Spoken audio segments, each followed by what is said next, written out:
আমার পরিবারের লোকেরাও মারছে, হ্যাঁ, আমরা তার ফাঁসি চাই। এখন হাইকোর্টের সামনে আইসা ওই লোক, হিন্দু লোক, নামটা কি, সুকরঞ্জন বালি, মাশাল্লাহ, সুকরঞ্জন বালি কয় কি, না হুজুর খুব ভালো মানুষ আছেন, আমি কমু না।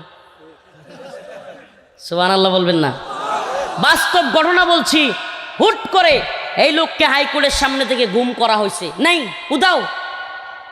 এই লোক পরবর্তীতে দেখা গেছে তাকে পাওয়া গেছে ইন্ডিয়া। কোথায় পাওয়া গেছে? আমার প্রশ্ন, প্রিয় ভাইরা আমার, সুকরঞ্জন বালি গুম হয় হাইকোর্টে বাংলাদেশে, পাওয়া যায় ইন্ডিয়া। হাদিবাইয়ের খুনি খুন করে বাংলাদেশে, পাওয়া যায় ইন্ডিয়া। হাসিনা খুন করে বাংলাদেশে, পাওয়া যায় ইন্ডিয়া। আসাদুজ্জামান খান মালকায়া হয়ে যায় কামাল, এই মালখোর খুন করে বাংলাদেশে, পাওয়া যায় ইন্ডিয়া। বোঝা গেল সমস্ত বাংলাদেশের খুনি সন্ত্রাসীদের গডফাদার এবং সেফ এক্সিট দেওয়া রাষ্ট্রের নাম হলো India. Mother of India, mother of mafia. India হলো সমস্ত সন্ত্রাসীদের বাপমা। প্রিয় ভাইরা আমার, বন্ধুগণ আমার, বুঝতে বাকি নাই, এরা বাংলাদেশে হকপন্থীদেরকে, বাংলাদেশে তাওহীদপন্থীদেরকে, বাংলাদেশপন্থীদেরকে এরা শেষ করে দিতে চায়। ঠিক কি ঠিক না? মুসলমান, এটা এক ভয়াবহ পরীক্ষা, এটা এক ভয়াবহ পরীক্ষা। এই পরীক্ষা খুবই আজীব এক পরীক্ষা। এই পরীক্ষা কেন কঠিন? এই যুব সমাজকে বলি, হিন্দুত্ববাদীদের এখনো পর্যন্ত বাংলাদেশে ব্যাপক জাল বিস্তার করে বসে আছে। হিন্দুত্ববাদী ভারত ৭১ পরবর্তী বর্তমান ২০২৬ পর্যন্ত এমন এক অক্টোপাসের জাল বাংলাদেশে বিছায় রাখছে, রয়ের জাল। এটা এমন এক জাল, আপনি মনে করছেন হাসিনা আওয়ামী লীগ চলে গেছে মানে সব শেষ। এটা ভাই ভুল ভাবতেছেন। এদের এ বি সি ডি এরকম প্ল্যানিং করা, এদের স্তরে স্তরে লোক আছে। এ গেছে, এ আওয়ামী লীগ গেছে, এইবার আরো অনেক রয়ে গেছে, অনেক স্তরে স্তরে। বাংলাদেশে মিডিয়া সেক্টরে বর্তমানে মিডিয়া সেক্টরে সবচাইতে বেশি বর্তমানে এই যে প্রথম আলো, ডেইলি স্টার সহ এই মিডিয়া সেক্টর পুরাটা ইন্ডিয়ার দখলে। আপনারা কি জানেন, গত কয়েকদিন আগে মানিকগঞ্জে একটা বিশাল ভয়াবহ ঘটনা ঘটে গেছে, অনেকে শুনেনি নাই। কি ঘটনা? মুসলমান গার্মেন্টসে সোয়েটারে চাকরি করে, মুসলমান গার্মেন্টস সোয়েটারে হিন্দুদের সাথে, অনেক হিন্দুরাও চাকরি করে না, সম্পর্ক তৈরি হয়েছে। সম্পর্ক তৈরি হওয়ার পরে ওই মানিকগঞ্জে হিন্দুর বাড়িতে একসাথে থাকে, বেড়াইতে গেছে মুসলিম মহিলা এবং পুরুষ। ওই মানিকগঞ্জে যাওয়ার পরে ওই মুসলিম মহিলাকে ওই বাড়ির হিন্দু পরিবারের লোক সহ একাধিক কয়েকজন মিলে সংঘবদ্ধ দর্শন করছে। কয়জন জানেন? মিডিয়াতে কোনো আওয়াজ আছে? আচ্ছা বলেন, একটা মুসলিম মহিলা সংঘবদ্ধভাবে হিন্দুদের চাইতে ধর্ষিতা হয়েছে, এটা কি চারটেখানি বিষয়? আমার আপনার পরিবারের কোনো মা বোনের সাথে যদি এরকম হইতো, সংঘবদ্ধভাবে হিন্দুরা দর্শন করতো, এই জীবন দেখাইতে পারতাম মানুষের সামনে? বলেন না। অথচ এই মিডিয়ার কোনো হইচই নাই, এই মিডিয়ার কোনো আওয়াজ নাই, এই মিডিয়ার কোনো কথা নাই। বাংলাদেশে আওয়ামী লীগের সময়ে এমনও গেছে, ওলামায়ে কেরামকে বেরি পড়াইয়া, রশি লাগাইয়া, হাত করা পড়াইয়া, গরুর রশি দিয়া বিশাল বড় বেরি লাগাইয়া, হেলমেট লাগাইয়া একেবারে কুরবানি সার গরুর মতো টেনে টেনে নিছে। জুলুম করে নাই? এমনও জুলুম হয়েছে যে ফাঁসি দিছে, অন্যায়ভাবে ফাঁসি দিছে, ওই আসামির কবরে গিয়াও জুতা মারতেছে। নাউজুবিল্লাহ। কুমিল্লার ঘটনা। প্রিয় ভাইরা আমার, বন্ধুগণ আমার, ওগুলো করা দল এখন আইসা মানবতার কথা কইয়া চিল্লায়। অসংখ্য মানুষ কারাগারে থেকে জানাজা পড়তে পারে নাই, মায়ের জানাজা, ভাইয়ের জানাজা, স্ত্রীর জানাজা পড়তে পারে নাই। আমাদের সাথে ছিল, আমি নিজে ভিকটিম, আমার আপন চাচাতো ভাই, আমার চাচা, আরও অসংখ্য পরিবারের লোক হারিয়েছি, জানাজা পড়তে পারি নাই। কিন্তু এই মিডিয়া কোনো দিন কোনো তুলপার করে নাই, কোনো দিন কোনো কথা বলে নাই। আমরা বলছি না যে আওয়ামী লীগের কোনো লোক মারা গেলে তারেও জানাজায় শরীক হইতে দিয়েন না, নাউজুবিল্লাহ। এত বর্বর আমরা না, এত জালেম আমরা না। অবশ্যই কেউ পরিবারের মারা গেলে তাকে জানাজায় শরীক হইতে দেওয়া উচিত। তার যদি অপরাধ থাকে সেটা বিচার হবে, কিন্তু তাকে তার পরিবারের কাছে আসতে দেওয়া উচিত। বিচার হলেও তাকে অবশ্যই। কিন্তু আমাদের বক্তব্য হলো, এই যে মিডিয়ার কারসাজি, একজনের বেলায় একবারে তুলপার, একটু পর পর আপডেট, মায়া কান্না, আর অন্যদের বেলায় নীরব নিস্তব্ধ। হিন্দু মহিলাকে ধর্ষণ করা হচ্ছে, সেখানে কোনো কথা নাই। মুসলিম মহিলাকে ধর্ষণ করা হয়েছে, কোনো কথা নাই। এই ভণ্ড মিডিয়া দেখবেন, কোনো এক হিন্দু মহিলার কপালে টিপ দেয়া নিয়ে কোনো কিছু হয়েছে, উরি বাবা, মুখ কান বরাবর হা করে কথা বলবে। এই শয়তানের দল তখন হাত করিয়া মুখ বড় বড় করে কথা বলবে। হিন্দু মহিলার টিপ নিয়ে এই গেল মানবাধিকার গেল, সংখ্যালঘু নির্যাতন হয়ে গেল। এই শয়তানের দল এরকম করবে। আর অসংখ্য আলেম নির্যাতিত হচ্ছে, অসংখ্য আলেম কারাগারে পড়ে আছে, এগুলা নিয়ে এদের কথা বলতে শুনবেন না। প্রিয় হাজিরিন, এ কথাগুলো কেন বলছি? এগুলা প্রত্যেকটা বিষয় আমাদের জন্য পরীক্ষা, এমন এক ভয়াবহ পরীক্ষা আমাদের জন্য অপেক্ষা করছে। আমি নির্দিষ্ট কোনো দলের পক্ষে আপনাদেরকে যাইতে বলি না, ভোট দিতে বলি না। আমার কথা শুনলে তো আপনারা তাজ্জুব হয়ে যাবেন। এই যে গণতন্ত্র, এই গণতন্ত্র কুফর, এই গণতন্ত্র শিরিক, এই গণতন্ত্র ঈমান বিধ্বংসী। যেই গণতন্ত্রে বলে সমস্ত ক্ষমতার মালিক জনগণ, আর ইসলাম বলে ইনিল হুকমু ইল্লা লিল্লাহ, সমস্ত ক্ষমতার মালিক একমাত্র। হুকুম চলবে কার? বিধান চলবে কার? যদি আল্লাহর বিধানে সুদ কি কথা বলেন, এখন যদি আল্লাহর বিধানে সুদ হারাম, সংসদের সামনে যদি কেউ বক্তব্য দেয়, সংসদের সামনে আইন পাস হচ্ছে, বাংলাদেশে সমস্ত সুদের ব্যাংকগুলোতে লাইসেন্স দেওয়া হবে, সুদকে হালাল বলা হচ্ছে, যারা যারা এই প্রস্তাবের পক্ষে আছেন হা বলেন। এখন কিছু লোক হাত তুলছে, এখন সংসদের স্পিকার বলতেছে হা জয়যুক্ত হয়েছে, হা জয়যুক্ত হয়েছে। ওরে শয়তানের দল, আল্লাহ যেটারে হারাম করছে এইটারে তোরা হালাল করবার মতো দুঃসাহস তোদেরকে কে দিল? এক বামপন্থীরা কি কথা বুঝেন নাই? কথা বলেন না কেন? আল্লাহ যা হারাম করেছে তা হালাল করবার মতো দুঃসাহস তারা কোথায় পেল? এই জন্য আমি বলি, ভোট কেন্দ্রে যাবেন, যাই সিল মারবেন, সিল মাইরা আল্লাহর হালালগুলোরে আপনার নেতা হারাম করবে, আল্লাহর হারামগুলোরে ইচ্ছা মতো হালাল করবে। কি মদ? কি মদ? মদ কি? সুদ, পতিতালয়, তিনটা কইলাম, কয়টা? মদ, পতিতালয়, সুদ, হারাম। হারাম যে কোন অন্ত সবাই আরবি শিক্ষা লাইছেন, আরবি শিক্ষা লাইছেন। হারামের বাংলা অর্থ কি? হ্যাঁ, অবৈধ। হারামের বাংলা অর্থ কি? অবৈধ। নাইলে তো বুঝবেন না, একটু পরে ব্যাখ্যা বুঝবেন না, কথাটা বুঝাইতে তো হবে আপনাদেরকে।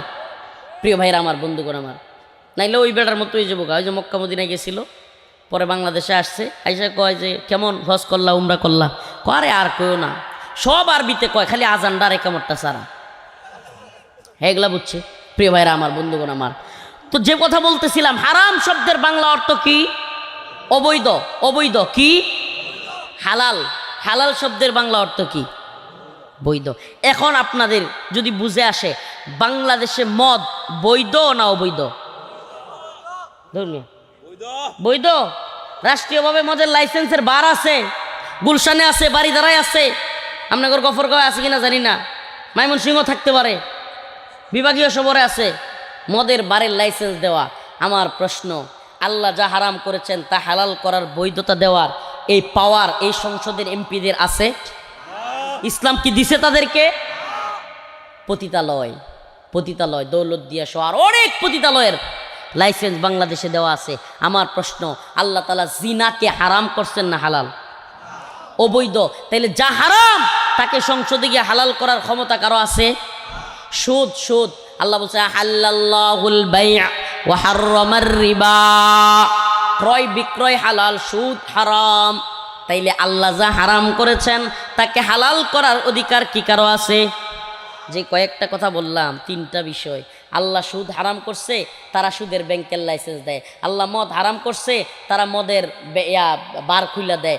আল্লাহ পতিতালয় হারাম করছে, জিনা ব্যভিচার হারাম করছে, তারা পতিতালয়ের লাইসেন্স দিয়ে দেয়। আল্লাহ কইছে জিহাদ ফরজ, তারা কয় জিহাদ জঙ্গিবাদ। আল্লাহ কইছে বালেগ হইলে বিয়া শাদী করতে পারবো, তারা কয় বাল্য বিয়ে হারাম। কি কয়? হ্যাঁ, বাল্য বিয়া বলতে কোনো বিয়া নাই, বাল্য বিয়া আবার কি? যেই ছেলে বালেগ হইছে ওই ছেলেরা আল্লাহ পাওয়ার দিছে বিয়া করার, তুমি কেডা? কথা বলেন না। যেই মেয়েরে আল্লাহ রেহেমে শক্তি দিছে, জরায়ুতে শক্তি দিছে বাচ্চা ধারণ করার, তুমি কেটা তারে বাল্য বিয়ে বলার? আমার প্রশ্ন, বাল্য বিয়ে বইলা বিয়ে বন্ধ করো। স্কুল কলেজ ভার্সিটি ফাঁকি দিয়া, পার্কের চিপায় চাপায়, গাছের চিপায় চাপায়, বিভিন্ন হোটেলে রেস্টুরেন্টে বিভিন্ন জায়গায় গিয়া যখন আকাম কুকাম করে, একটা ছেলে একটা মেয়ে মিলামেশা করে ওই বাচ্চা ডাস্টবিনে ফেলে রাখে, তখন তো তোমাদেরকে দেখি না কাউকে গ্রেফতার করতে। উল্টা বাল্য বিয়ের নামে কাজীকে গিয়ে গ্রেফতার করে। এটাই তো সবচাইতে বড় হারাম, এটাই তো সবচাইতে বড় অবৈধ। কি যুক্তি দেয় রে মায়ের বা? যুক্তি দেয় যে না, হুজুররা বুঝে না, হুজুররা আপডেট হতে পারছে না, প্রগতিশীল হতে পারছে না, হুজুরদের বুঝ কম, অল্প বয়সে বিয়ে করলে বাচ্চা কাচ্চা হলে আকল কম হয়, এই হুজুরদেরকে কে বুঝাবে? ওরে বাবা রে বাবা, অল্প বয়সে বিয়ে করলে কি কম হয়? বাচ্চার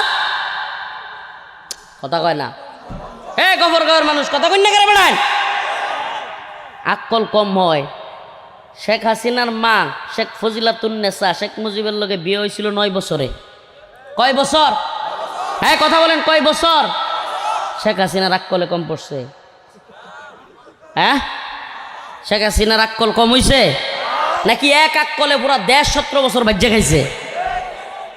তাইলে এই যে খুরা যুক্তি একটা দেয় যে অল্প বয়সে বিয়ে দিলে কি হয়, নাউজুবিল্লাহ, জ্ঞান বুদ্ধি কম হইছে।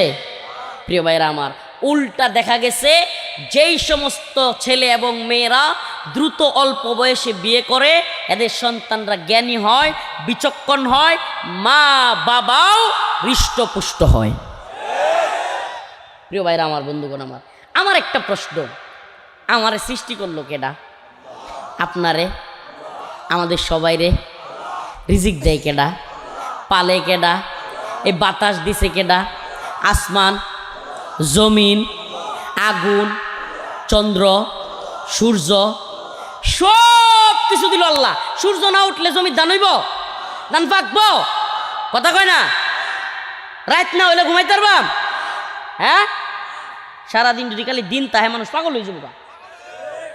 প্রিয় ভাইরা আমার, বন্ধুগণ আমার, এই সব কিছু দিল আল্লাহ, আর বিধান মানবো হাসিনার। সব কিছু দিল আল্লাহ, সব কিছু পারেন আল্লাহ, বিধান মানবো ডক্টর মোহাম্মদ ইউনূসের। প্রিয় ভাইরা আমার, বন্ধুগণ আমার, একথা কেন বলছি? আবারও বলছি, এই পরীক্ষাগুলো আমাদের সামনে এখন হাজির হয়েছে, এই পরীক্ষাগুলো এখন আমাদের সামনে। আরে আমার আল্লাহ একটা মেয়ের জরায়ুতে বাচ্চা নেওয়ার মতো তৌফিক দিল, আল্লাহ বালেগা বানায় দিল, একটা ছেলেরে বায়ু কি বলে তার বালেগ বানায় দিল, আল্লাহ তাআলা সে যৌবন দিয়ে দিল, আর আল্লাহ তাআলা তারে বাবা বানানোর মতো যোগ্যতা দিয়ে দিল, অথচ তার বিয়ের বয়স হয় নাই।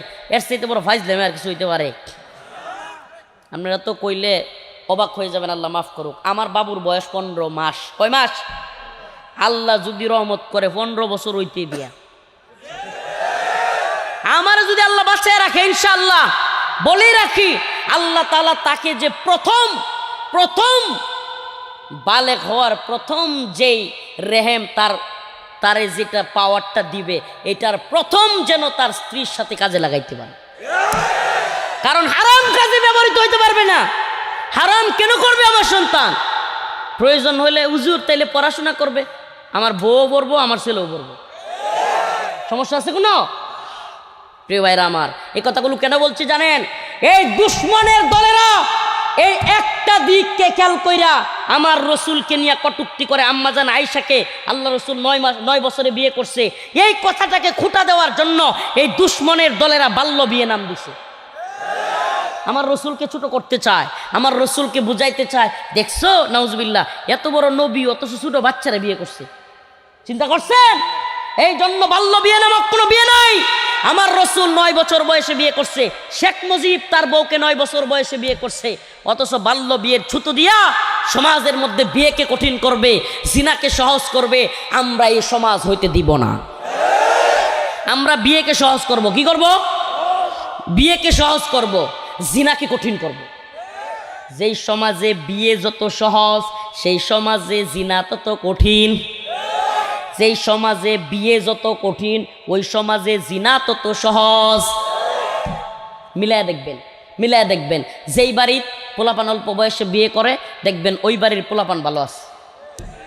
জিনা বেবিচার পালায়া যাওয়ার দরকার নাই, হোটেল রেস্টুরেন্ট এনে হেনে যাওয়ার দরকার নাই। সুবহানাল্লাহ, ঘরে বউ আছে মাশাআল্লাহ, যদি সংস্থা থাকে অবস্থান থাকে একটার জায়গায় দুইটা করে দিবেন আল্লাহ নামে। আস্তে আমার মা বোনেরা কিন্তু খেপারাক করে লইব। প্রিয় মা ও বোনেরা, আপনাদের কষ্টের জন্য বলছি না, কথাটা এই জন্য বললাম, ইনসাফ, হক, আমানত রক্ষা করতে হবে। তারপরে যদি এমন অবস্থান থাকে যে হ্যাঁ একজন স্ত্রীর সে হক আদায় করছে, তার ইনসাফ করছে, তার খাওয়া দাওয়া, বরণ পোষণ, মানসিক শারীরিক সমস্ত বিষয়গুলো সে দেখভাল করতে পারছে, এবং স্ত্রী দেখতেছে সে তার স্বামীর আরো হাজত রয়ে গেছে, এটা স্ত্রী বুঝবে এবং স্বামী বুঝবে, তখন আমার মা বোনদের প্রতি অনুরোধ থাকবে ওই স্বামীকে অবশ্যই দ্বিতীয় বিয়ে করবার সুযোগ দেওয়া উচিত। কারণ আপনি সুযোগ না দিলে আপনার সেই স্বামী পরকীয়ায় গিয়া জড়াবে, আপনার সেই স্বামী অন্য মেয়ের সাথে গিয়া ডেটিং ফেটিং করবে, বিয়ে করাইলেন না কিন্তু ঠিকই পরকীয়া কইরা জিনা বেবিচারে শরীক হবে। কথা কন না? বাংলাদেশে যত আকাম কুকাম হইতেছে বিভিন্ন হোস্টেলে, বিভিন্ন পতিতালয়ে, আমি চ্যালেঞ্জ করে বলতে পারি পতিতালয়গুলোতে বেশিরভাগ যায় হলো বিবাহিত পুরুষেরা। কেন যায়? কারণ অবিবাহিতদের পতিতালয়ে যাইতে হয় না, অবিবাহিতদের জন্য গার্লফ্রেন্ড নামক নতুন এক আবিষ্কার হয়েছে। এরাই বর্তমানে এদের সাথে নাউজুবিল্লাহ বিভিন্ন আকাম কুকাম করে। এরা কিন্তু পতিতালয়ে যায় না, এরা হোটেলে যায় না, বিবাহিতরাই বেশিরভাগ ওই জায়গাগুলোতে যাইতে হয়। কেন?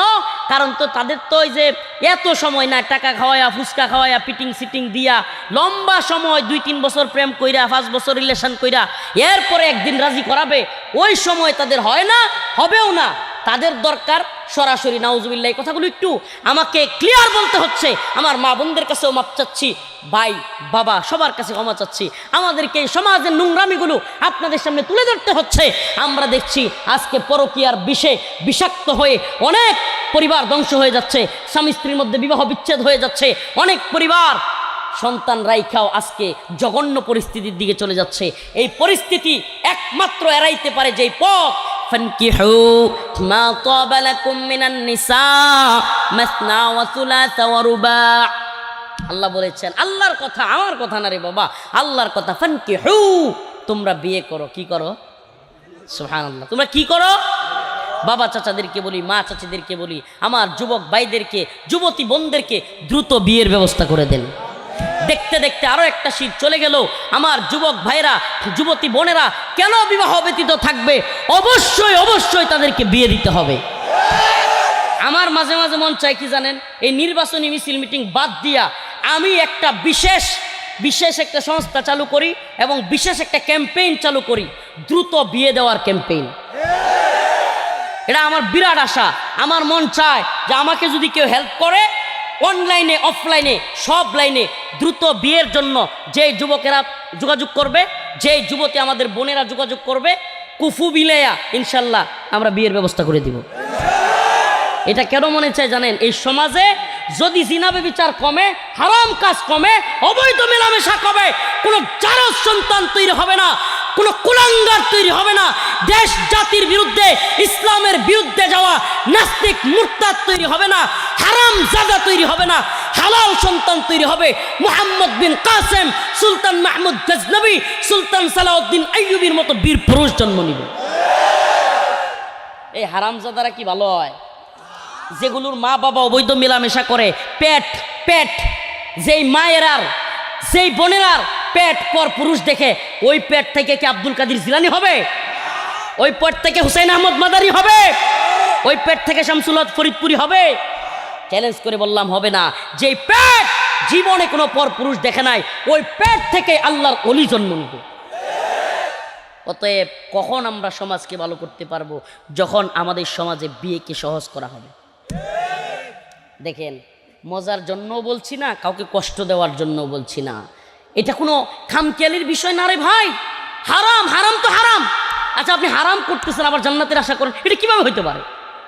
আল কাইসু মান দানা নাফসাহু ওয়া আমিলা লিমা বাদাল মাউত ওয়াল আজিজু মান আতবা নাফসাহু হাওয়াহা ওয়া তামান্না আলাল্লাহ। আল্লাহ রাব্বুল আলামিন, আল্লাহ রাসূল সাল্লাল্লাহু আলাইহি সাল্লাম বলেন, আল কাইসু মান দানা নাফসাহু ওয়া আমিলা লিমা বাদাল মাউত। জ্ঞানী তো সেই ব্যক্তি জ্ঞানী তো সেই ব্যক্তি, বিচক্ষণ তো সেই ব্যক্তি যে তার কবরে যাওয়ার আগে, মৃত্যুবরণ করবার আগেই তার সামানা তৈরি করে। কি তৈরি করে? মৃত্যুর আগে যে সামানা তৈরি করে, আমল তৈরি করে, সেই হলো জ্ঞানী। ওয়াল আজিজু মান আতবা নাফসাহু হাওয়াহা ওয়া তামান্না আলাল্লাহ। আর নির্বোধ বোকা তো সেই ব্যক্তি যে কিনা দুনিয়ায় খালি আশা করে, ওয়া তামান্না আলাল্লাহ, কিন্তু নেক আমল করে না। নেক আমল নেই, আল্লাহর কাজ নাই, খালি নাফরমানি। ছেলেরে বিয়ে করায় না, মেয়েরে বিয়ে দেয় না, মেয়ে গিয়ে আরেক ছেলের লগে ডেটিং মারে, ছেলে গিয়ে আরেক মেয়ের লগে ডেটিং মারে। প্রিয় ভাইরা আমার, ওই চাচা যদি নামাজও পড়ে, আল্লাহর কাছ থেকে সে জবাবদিহির আওতার থেকে খালি হবে না, খালি হবে না, এটা মনে রাখতে হবে। প্রিয় ভাইরা আমার, যে আয়াত তিলাওয়াত করেছিলাম, আল্লাহ তাআলা বলেন, ইয়া আইয়ুহাল্লাযীনা আমানুস্তাঈনু বিস-সাবরি ওয়াস-সালাহ। আয়াতের তরজমা করে, তাফসীর করে সংক্ষিপ্তভাবে আমি শেষ করতে যাচ্ছি। আল্লাহ পাক বলেন, ইয়া আইয়ুহাল্লাযীনা আমানু, হে ঈমানদাররা, ইস্তাঈনু, তোমরা আল্লাহর কাছে চাও, বিস-সাবরি ওয়াস-সালাহ, সবর এবং নামাজের মাধ্যমে। হে যুবক ভাইরা, হে যুবতী বোনেরা, যাদের বিয়ে হচ্ছে না, আল্লাহ পাকের কাছে চাইবা। কার কাছে? কেমনে চাইবা? নামাজের মাধ্যমে, রোজার মাধ্যমে, সবরের মাধ্যমে। পরীক্ষিত আমল, পরীক্ষিত আমল বলে যায় আল্লাহর কাছে। কোনো ব্যক্তি যদি, এই যুবকেরা, সোমবার বৃহস্পতিবার কন্টিনিউ রোজা রাখে, কিবার কিবার? সোমবার বৃহস্পতিবার কন্টিনিউ রোজা রাখবে, আল্লাহর কাছে দোয়া করবে, আল্লাহর কাছে চাইবে, সবর করবে, ইনশাআল্লাহ দ্রুতই তোমাকে পরীক্ষিত আমল, পরীক্ষিত আমল। জেলখানায় আমি গুনাহগার মানুষ, কিন্তু কয়েকদিন করছিলাম, আলহামদুলিল্লাহ বের হওয়ার 8 দিনের মধ্যে বিয়ে করতে পারছি। আলহামদুলিল্লাহ বলেন। যুবকদেরকে বলছি, সোমবার বৃহস্পতিবার নফল রোজা রাখবেন, আল্লাহর কাছে চাইবেন, অচিরেই আবেদা সালেহা নেককার সুন্দরী স্ত্রীর ব্যবস্থা কে করে দিবেন? কে করে দিবেন? কয় হুজুর রিজিকের ব্যবস্থা এটাও আল্লাহ করবে। সুবহানাল্লাহ। কে করব? চাকরি, ব্যবসা, সব কিছুতে বরকত দিতে পারেন কে? মুনাফিকি যদি না থাকে, বিশ্বাস থাকে, আল্লাহর কাছে ছায়া দেখেন, আল্লাহ কাউরে ফিরিয়ে দেয় না। কসম করে বলি, কাফারা দিতে হবে না। কারাগারে যা চেয়েছি মাওলা পাক তা তো দিয়েছেন, আরো বেশি দিয়েছেন। ওয়ালা সাউফা ইউতিকা রাব্বুকা ফাতারদা। আল্লাহ বলেছেন, ও বান্দা আমার কাছে চাও, একদিন এমন দেওয়া দিব যে তুমি নিজে বলবা, আল্লাহ আমি রাজি খুশি হয়ে গেছি। সুবহানাল্লাহ। আল্লাহর কাছে বলি, আল্লাহ আমি রাজি খুশি হয়ে গেছি, আলহামদুলিল্লাহ। সন্তান আল্লাহ তাআলা আমাকে দিয়েছেন, সুন্দর ফুটফুটে ছেলে। প্রিয় ভাইরা আমার, এরপরে আল্লাহ বলতেছেন, ওয়ালা তাকুলু লিমান ইউক্তালু ফি সাবিলিল্লাহ। এই শেষ করে দিব, এই যুবক কথা কম। ওয়ালা তাকুলু লিমান ইউক্তালু ফি সাবিলিল্লাহি আমওয়াত বাল আহইয়া। আল্লাহ বলেন, যারা আল্লাহর পথে জীবন দেয়, যারা দ্বীনের জন্য জীবন দেয়, যারা শহীদ হয়, তাদেরকে তোমরা মৃত বলিও না, বাল আহইয়া, তারা তো জীবিত, তারা মরে নাই। আল্লাহ রসুল বলেন, আল্লাহ যে বলছে বাল আহইয়া, আল্লাহ রাস্তায় জীবন দিলে মরে না। দুনিয়াতে তো দেখলাম তারা মরে যায়, তাদের আত্মা চলে যায়, তাদেরকে কবরে রাখা হয়। তাইলে আল্লাহ যে বললেন বাল আহইয়া, তারা মরে না, করবেন ওই জিন্দিগির নাম হলো বারজাখ। আল্লাহর রসুল বলেন, বারজাখের জিন্দিগি এত সুন্দর জিন্দিগি, আল্লাহ পাক এই দুনিয়া থেকে এই মানুষটার যে শহীদ হবে, তার আত্মাটাকে জান্নাতের একটা সবুজ পাখির মধ্যে ঢুকাইয়া দিবে। জান্নাতের সবুজ পাখিটা উড়তে থাকবে, ঘুরতে থাকবে, যেখানে মন চাই যেতে থাকবে, যা মন চাই খাইতে থাকবে, গুইরা গুইরা আল্লাহর আরশের ল্যাম্প পোস্টের নিচে গিয়া বসবে। আল্লাহর আরশের ল্যাম্পপোস্টের নিচে গিয়ে বসবে। মালিক ডাক দিবে, বান্দা আর কি চাও? বান্দা বলবে, মালিক আর কি চাইবো, সব তো দিলেন, চাওয়ার চাইতে বেশি দিলেন। সুবহানাল্লাহ। ওই মুসলমান যুবক, শহীদ হইতে চাও তো ইনশাআল্লাহ? আল্লাহর দ্বীনের জন্য, ইসলামের জন্য, হিন্দুত্ববাদী, ব্রাহ্মণ্যবাদী, তাগুতি শক্তির বিরুদ্ধে যদি জিহাদ করতে হয়, শাহাদাত বরণ করতে হয়, কে কে প্রস্তুত আছো ইনশাআল্লাহ? লিল্লাহি তাকবীর। নাসরুম মিনাল্লাহ ওয়া ফাতহুন করিব ওয়া বাশশিরিল মুমিনিন। আসসালামু আলাইকুম ওয়া রাহমাতুল্লাহি ওয়া বারাকাতুহু। শত শত ভাইরা, মাদ্রাসার ছাত্ররা যাত্রাবাড়িতে আমেরিকার কথায় আমেরিকার ডলার খায়া জীবন দেয় নাই। অতএব আমরা আমেরিকার গোলামি করব না। এদের মাথায় এই কনসেপ্ট আছে যে আমেরিকা যদি স্যাংশন না দিত তাহলে সেনাবাহিনী গুলি করতো। আরে সেনাবাহিনী গুলি করলে কী হইতো? পুলিশ, র্যাব, বিজিবি, বিডিআর সবগুলো মিলে গুলি করছে না? শুনেন, জনগণের উত্থাপ যখন শুরু হয়ে যায়, বিপ্লব যখন শুরু হয়ে যায়, কোনো সেনাবাহিনী, পৃথিবীর কোনো সেনাবাহিনী সেই বিপ্লব থামাইতে পারে না। অসম্ভব সেটা। স্রোত যেদিকে যায় কর্কুটার মতো সবাই ভেসে যায়, অসম্ভব ছিল। রাস্তাঘাট কালবাট সব জায়গা অবরোধ করে দিয়েছিল সারা দেশের জনগণ। আমেরিকা না চাইলেও এদেশের ক্ষমতার পরিবর্তন হতোই। অতএব আমরা গোলামি করব কার? বলেন আমরা গোলামি করব কার? আমরা পিন্ডির গোলামি ছেড়েছি, দিল্লির গোলামি ছেড়েছি, আমেরিকার গোলামি করবার জন্য নয়। আমরা যেমনি ভাবে বলি পিন্ডি না ঢাকা, দিল্লি না ঢাকা, তেমনি ভাবে বলবো লন্ডন না ঢাকা, ওয়াশিংটন না ঢাকা। আমরা পৃথিবীর কারো গোলামি করব না। আল্লাহর জমিনে ইনিল হুকমু ইল্লা লিল্লাহ, আমার আল্লাহ তা'বুদু ইল্লা ইয়া, জমিন আল্লাহর, গোলামিও হবে একমাত্র আল্লাহ। হে যুবক তৈরি আছো ইনশাআল্লাহ? হ্যাঁ প্রিয় যুব সমাজ তৈরি আছো ইনশাআল্লাহ? বিশ্বাস করেন প্রিয় ভাইরা, প্রিয় যুব সমাজ তোমাদেরকে বলি, প্রিয় ভাইরা তোমাদেরকে বলি, আমরা এদেশের কোনো তথাকথিত বাহিনী কিংবা এদেশের কোনো তথাকথিত রাজনৈতিক দল নেতা এগুলার নিয়ে স্বপ্ন দেখি না। এগুলার নিয়ে স্বপ্ন যারা দেখছেন বুকার স্বর্গে আছেন।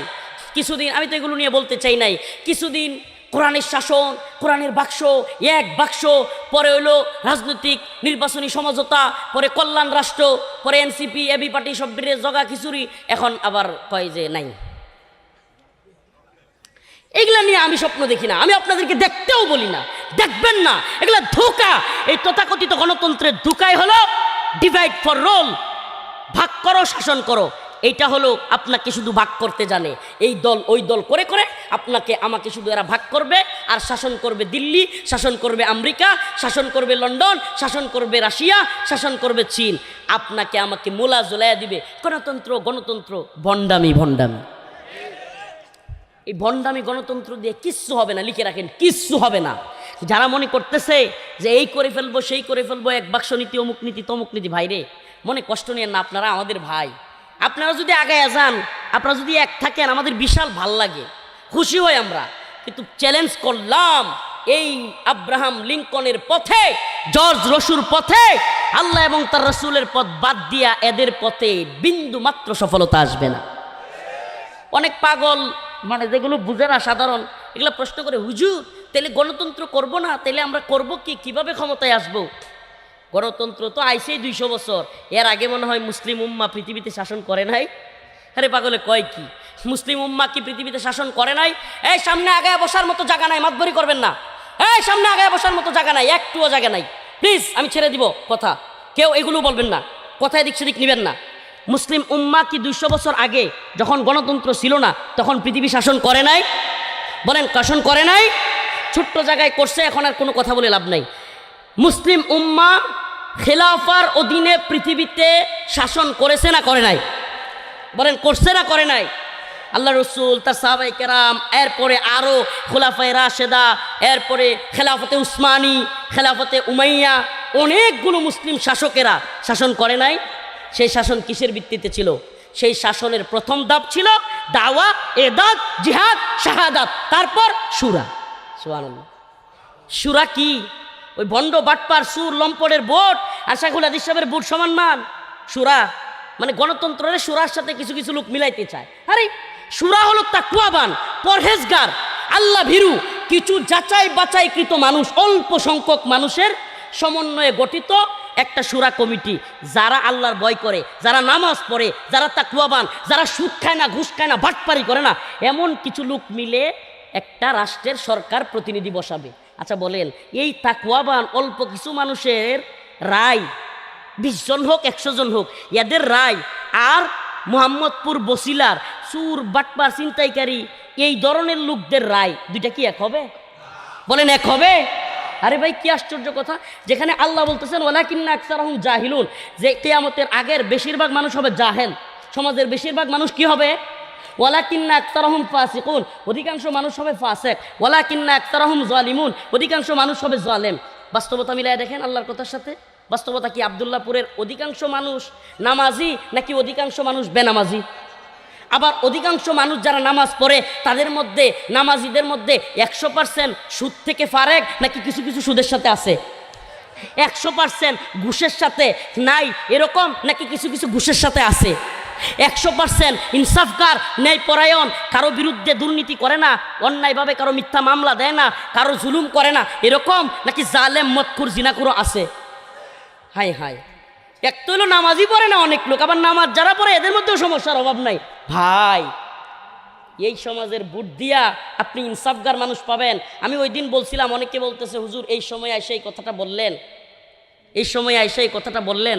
আরে ভাই, যেই সমাজের মানুষ, আল্লাহ মাফ করুক, আমাদের সমাজে এখনো পর্যন্ত অনেক মানুষ মসজিদের কাছে যায় কোনো কাজে, হুজুরের সাথে দেখা করতে মসজিদে ঢুকে না, ডরাইয়া। কথা কয় না? কি করে না? মসজিদে ঢুকে না, কই যে আমার হুজুরের শরীর খারাপ। যেই লোক মসজিদে ইমাম সাহেবের কাছে যাবে কিন্তু ঢুকবে না, এই লোক কি মুহাম্মদপুরের নেতা একজন দেশবরণ্য আলেমরে বানাইতে চাইবে? আমি এই কথাটা বলছিলাম, অনেকে কয় এই সময় হুজুর এই কথা, আমি এই সময় এই কথা বলতে চাই নাই, কিন্তু বাস্তবতা হলো আমাদের সমাজকে পরিবর্তন করতে হবে। বাস্তবতা হলো ব্যাপক দাওয়া। হুজুর তাইলে গণতন্ত্র বাদ দিলে করব কি? শুনেন, ইসলামিক সব দল, সকল উলামায়ে কেরাম যদি ঐক্যবদ্ধভাবে বলতো গণতন্ত্র হারাম, গণতন্ত্র হারাম, ইসলাম দাওয়া জিহাদ ইদাদের পথ দিয়া ইসলামী খেলাফত প্রতিষ্ঠা হবে, চ্যালেঞ্জ করলাম। এই এনসিপি, বিএনপি, তারপরে আরও জাতীয় পার্টি, আওয়ামী লীগ, আরও যে সমস্ত সেকুলার দলগুলো আছে, এবি পার্টি, আরও যত দলগুলো আছে, কয় না যে নোয়াখালীর বাসায় টু খাইয়া কর্মী পাইতো না, কেউ গণতন্ত্রে যাইতে চাইতো না, কেউ না, মানুষ ভয় পাইতো, মানুষ ভয় পাইতো। এদেশে বামপন্থীরা কর্মী টুকায়া পায় না, বামপন্থী রাজনীতি যারা করে কি পায় না? টুকায়া কর্মী পায় না। কেন? কারণ মানুষ জানে বামপন্থীরা নাস্তিক। যদি এই দেশে বইলা দেওয়া হইতো যারা ইসলামী শরিয়াত চায় না, কোরআনী শাসন চায় না, এরা মুসলিম নয়, এই কথা যদি উম্মার উলামায়ে কেরাম বইলা গণতন্ত্রের পথ থেকে সইরে আসতো, চ্যালেঞ্জ করলাম, উম্মা একটা আফগান বিপ্লবের স্বপ্ন দেখতে পারতো। বাকি আমাদের কথা কেউ বুঝবে না, আমরা ছোট মানুষ, কিন্তু আমরা তো বলে যেতে হবে। বলতে হবে কি হবে না? বলতে হবে কি হবে না? আল্লাহ বলছেন, ইযা যুলজিলাতিল আরদু জিলজালাহা ওয়া আখরাজাতিল আরদু আসকালাহা। শেষ করব, আমার আলোচনার মূল অংশে ঢুকে যাচ্ছি। ইযা যুলজিলাতিল আরদু জিলজালাহা ওয়া আখরাজাতিল আরদু আসকালাহা وقال الإنسان ما لها يومئذ تحدث أخبارها بأن ربك أوحى لها। আল্লাহ রব্বুল আলামিন বলেন, যখন পৃথিবীতে এক ভয়াবহ কম্পন সৃষ্টি হবে, আগে কিয়ামতের কিছু আলামত বলে নিলাম। কেন বললাম? আল্লাহ রাসূল সাল্লাল্লাহু আলাইহি ওয়াসাল্লাম কিয়ামতের আলামতগুলো কেন বললেন?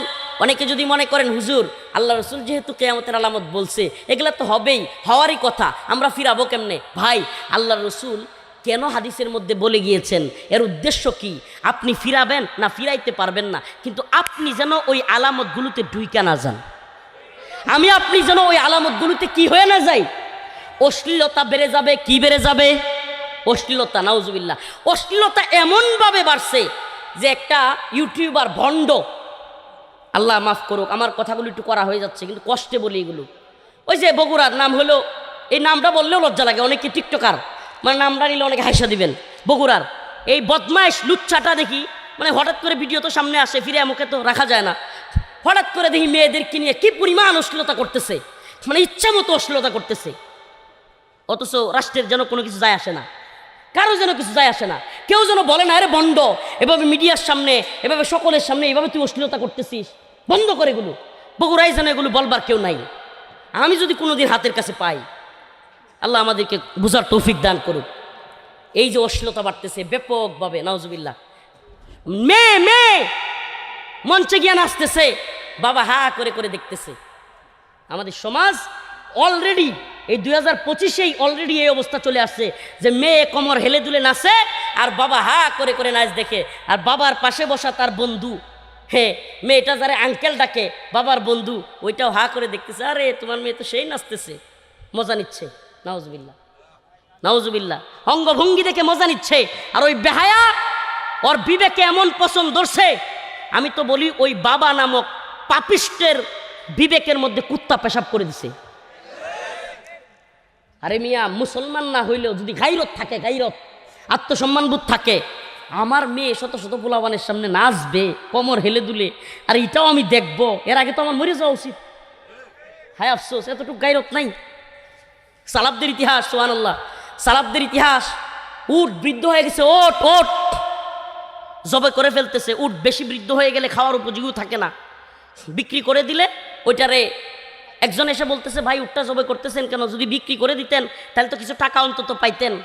আরে ভাই কি বলেন এটা? আমার যেই উটের পিঠে আমার মেয়ে, আমার বউ, আমার বোন এরা উঠছে, আমার সেই উটের পিঠে অন্য পুরুষরা উঠবে, এটা আমি সহ্য করতে পারবো না। সুবহানাল্লাহ বলবেন না? গায়রত তাদের ছিল এরকম। আর আমাদের অবস্থা নাউজুবিল্লাহ। আমাদের এমন অনেক বাবারা, এখন তো যে যত খোলামেলা, যে যত কাপড় খুলতে পারে, এক কথায় যে যত কাপড় খুলতে পারে সে নাকি ততটা স্বাধীন। হায় রে স্বাধীনতা রে! তাহলে ল্যাংটা হয়ে যায় আরো বেশি স্বাধীন। যে যত বেশি, কিয়ামতের আলামতগুলো বলছি, যে যত বেশি শরীর খোলামেলা। এখন তো নতুন স্মার্টনেস বেরিয়েছে নাউজুবিল্লাহ, আপনাদের এলাকায় আছে কিনা? প্যান্ট সিরা পরে, ওমা জুতা কাটা পরে, এটা নাকি স্মার্টনেস। তো প্যান্ট হাডুর কাছে সিরা পরলে যদি স্মার্ট হয়, তাইলে তুই এই যে তোর বল্টুটা সোজা এনেও সিরা দেখটু, বদমাইশ করতে গেছে। এটার নাম যদি স্মার্টনেস হয়, নাউজুবিল্লাহ। আসলে আমাদের নাউজুবিল্লাহ আমাদের বিবেক পচে গেছে, নষ্ট হয়ে গেছে বিবেক। ওই পশ্চিমারা বুঝাইছে যে তুমি যদি কানে দুল পড়তে পারো তাহলে তুমি স্মার্ট। আসলে পশ্চিম তোমাকে কানে দুল পরায়া, তোমাদেরকে মেয়েদের সাথে কোমর হেলে দুলে ট্রান্সজেন্ডার বানায়া তোমাকে ওই মেয়েদের সাথে ঢুকাই দিতে চায়। কেন? কারণ তোমার ভিতরে যে ইমানি গায়রত আছে, পুরুষত্ব আছে, ওই পুরুষত্বটা মাইরা ফেলতে চায়। এতে কইরা উম্মার সিংহ মুজাহিদ তৈরি হবে না, আর ইচ্ছা মতো তারা শাসন করবে। এই জন্য তোমার কানে দুল পরায়া তোমার স্মার্ট বানাইছে। আর তুমিও ভণ্ড, তুমিও বুঝো না, এটা স্মার্টনেস না, এটা হলো মহিলাদের সাদৃশ্য গ্রহণ করা, এটা একটা গোলামি। আরে পুরুষ আবার মেয়েদের মতো কানে দুল পরে কেমনে বেটা? ওই বন্ড সাকিব খান করে ফেলছে দেখিয়া। আরে ওদেরকে তো টাকা দিয়া, পয়সা দিয়া, বিভিন্নভাবে এই তথাকথিত মাল্টিমিডিয়া, ইলেকট্রিক মিডিয়ার মাধ্যমে গোপনে টাকা ডাইলা, বিশাল আপনার মিডিয়া সাপোর্ট দিয়া, হাসি দিলে মিডিয়া অমুকে আজকে হাসি দিছে, অমুকের আজকে বায়ু ছেড়ে দিছে, অমুকে তো আজকে কি বলে এই অমুক বিমানে, মানে যা মন চায় তা নিউজ। এদেশে গুরুত্বপূর্ণ অনেক বিষয়ে নিউজ হয় না, হয়? হ্যাঁ বলেন, নিউজ হয়? আপনি দেখেন না উসমান হাদি ভাইয়ের বিষয়টা কেমন আড়াল করে ফেলছে না মিডিয়া? আড়াল করে ফেলছে না? কথা বলেন না কেন? আড়াল করছে কি করে নাই? আরো অনেক বিষয়। হিন্দুত্ববাদী ভারত ওই চাঁপাইনবাবগঞ্জের দিকে, কুড়িগ্রামের এদিকে এই 2-3 দিন আগেও হামলা করছে। সীমান্ত নিয়ে অনেক মারামারি হয়েছে। কোনো নিউজে পাইছেন? পাবেন না তো। এই ফেসবুক আর ইউটিউবাররা কিছু কিছু প্রচার করে, দেখবেন এগুলো দিবে না। রাষ্ট্রের গুরুত্বপূর্ণ বিষয়, রাষ্ট্রের সীমান্তে গোলাগুলি হচ্ছে, এটা নিয়ে নিউজ নাই, ওখানে গিয়ে লাইভ টেলিকাস্ট নাই, জীবনেও করবে না। যে এত বড় হুমকি, এত বড় কিছু হয়ে যাচ্ছে, নিউজ করবে কি অমুকে নাউজুবিল্লাহ এগুলো করতেছে। তো এই মিডিয়া সেক্টর এদেরকে সামনে আইনা, আমি বুঝবো না এটা, সামনে থেকে এদেরকে হাইপ দিতে দিতে দিতে দিতে অমুক তো বিশ্ব সিরা, কাপড় সিরা অলরাউন্ডার হয়ে গেছে। মানে নিউজ দিতে দিতে এমন করবে যে এক পর্যায়ে আওয়ামী লীগের দালালি করবে, তখন আপনাকে বলতে হবে যে ওরে বাবা এত বড় অলরাউন্ডার আওয়ামী লীগের পক্ষে, তাহলে তো আওয়ামী লীগ ভালো। বুঝেন নাই? মানে ভণ্ডামির সার্টিফিকেট হয় এরা। এই ভণ্ডামির সার্টিফিকেট হচ্ছে এখন তামিম ইকবাল, আগে হয়েছে সাকিব আল হাসান, এখন আরেক দলের ভণ্ডামির সার্টিফিকেট হতে যাচ্ছে আমাদের খান সাহেব। এদেরকে এই মিডিয়া টাকা দিয়া, পয়সা দিয়া, সাপোর্ট দিয়া এই তথাকথিত এই ভাইরাল করা এবং এদের নিজ থেকে এজেন্ডা বাস্তবায়ন করে। কেন? আমাদের এই যুব সমাজকে খেলাধুলার দিকে রেখে, আমাদের এই যুব সমাজকে এই তথাকথিত সিনেমা, এই তথাকথিত নাটক এগুলোর ভিতরে রেখে আমাদের পৃথিবীতে মুসলিমদের শাসন বাদ দিয়া যেন কাফেরদের শাসন বজায় থাকে। উদ্দেশ্য কি? মুসলিমদের শাসন যেন তৈরি না হয়, ইসলামী হুকুমত যেন কায়েম না হয়, এবং মুসলমান যুবকরা যেন ইসলামী হুকুমত প্রতিষ্ঠার জন্য কখনো অস্ত্র হাতে তুলে না নেয়। এটাই হলো এদের সবচেয়ে বড় এজেন্ডা। আমাকে বলেন, যেই ছেলে নতুন নতুন আপডেট নাটক খুঁজবে, নতুন নতুন আপডেট সিনেমা খুঁজবে, যেই ছেলে নতুন নতুন আপডেট কি টুর্নামেন্ট হচ্ছে সেটা খুঁজবে, সেই ছেলে কোনোদিন ইসলামের জন্য, দ্বীনের জন্য আত্মত্যাগ করা শিখবে? আমি বুঝলাম না রে ভাই, কি চিৎকার চেঁচামেচি শুরু করছেন আপনারা? এটা ছোট্ট জায়গায় করছেন তো এরকম ঝামেলা হবে, একটু চুপ থাকেন দয়া করে, যে যেখানে আছেন শুনেন, না দেখলেও শুনেন। এই যেহেতু সাইডে বেড়া ছিল, পর্দার দরকার ছিল না, আচ্ছা যাই হোক করে ফেলছে, এখন কিছু করার নাই। বঞ্জামায় পরবর্তী থেকে খুঁজলাম ঘরে একটু জায়গা বড় দিকে খুঁজেন, ঠিক আছে আল্লাহর হস্তে। তো এই চেঁচামেচি, প্রিয় ভাইয়েরা আমার, বন্ধুগণ আমার, আল্লাহ মাফ করুক। তো বলতেছিলাম যে এই তথাকথিত সেলিব্রিটিদেরকে নিচ থেকে হাওয়া দিয়া সেলিব্রিটি বানায়। আপনি দেখবেন কিরে, অনেক সুদর্শন চেহারা, অনেক ভালো, অনেক ব্যক্তিত্ববান পুরুষ, সে সামনে আগাইতে পারতেছে না। ইয়াডলপ কানের মতো মহিলা মার্কা সে হয়ে যাবে, হঠাৎ করে দেখবেন যে সুদর্শন পুরুষ। কি পুরুষ? ওরে মিডিয়ার হাইপ, এটা মহিলার মতো হাঁটে না, পুরুষ না মহিলা, এটারে বানায় দিচ্ছে সুদর্শন পুরুষ। মানে হলো এই যে এই জাতির যুব সমাজকে মেসেজ দেয় যে তোমরাও যদি সুদর্শন পুরুষ হিসেবে মডেল হইতে চাও, তোমরাও যদি ভাইরাল হইতে চাও এবং সুদর্শন পুরুষের অ্যাওয়ার্ড জিততে চাও, তাইলে অ্যাডলপ খানের মতো হও। আমাদের দেশেরও কিছু যুবক সিনেমা আর এগুলো দেখতে দেখতে অ্যাডলপ খানের মতো দুইটা দোল লাগাবে, এমনি এমনি হাঁটবে আর মেকআপ লাগাবে, এগুলা কইরা সুদর্শন পুরুষ সাজতে চাইবে। আর এবার সুদর্শন পুরুষ উম্মার মধ্যে মুজাহিদরা হলো সবচাইতে বড় সুদর্শন পুরুষ, যারা কাফেরদের বুলেটের সামনে বুক চিতায় বলতে পারে গোলামি করবো না, পারলে গুলি কর। এরাই না সুদর্শন পুরুষ। সুদর্শন পুরুষ তো উসমান হাদি, যারা লক্ষ লক্ষ কোটি কোটি মানুষের কান্নার কারণ হয়েছে। সুবহানাল্লাহ। বৃদ্ধ আবাল বৃদ্ধা বনিতা, রিক্সাওয়ালা, শ্রমিক, চাওয়ালা, অটোওয়ালা, সিএনজিওয়ালা, মুফতি, শেখুল হাদিস, বক্তা, পুলিশ, উকিল, সকলকে নিজের চোখে দেখেছি উসমান হাদির জন্য কান্না করতে। সুবহানাল্লাহ। এরা না পুরুষ, এটার নাম না পুরুষত্ব। বাসলাম যতদিন সিংহের মতো, বিড়ালের মতো 1000 বছর বাইচা, ইন্দুরের মতো 1000 বছর বাইচা কোনো লাভ নাই। এটার নাম পুরুষত্ব, এটার নাম গায়রাত, এটার নাম আত্মমর্যাদা। আমি কারো সাথে সেলফি তোলার জন্য, কোন রাজনৈতিক নেতার জন্য সেলফি তোলার জন্য পাগল হব না। ডক্টর মোহাম্মদ ইউনূস প্রধান উপদেষ্টা হয়েছে, আল্লাহ মাফ করুক, আমাদের কিছু হুজুর হাইসা দাঁত কেলায় কেলায় ছবি তোলা শুরু করছে।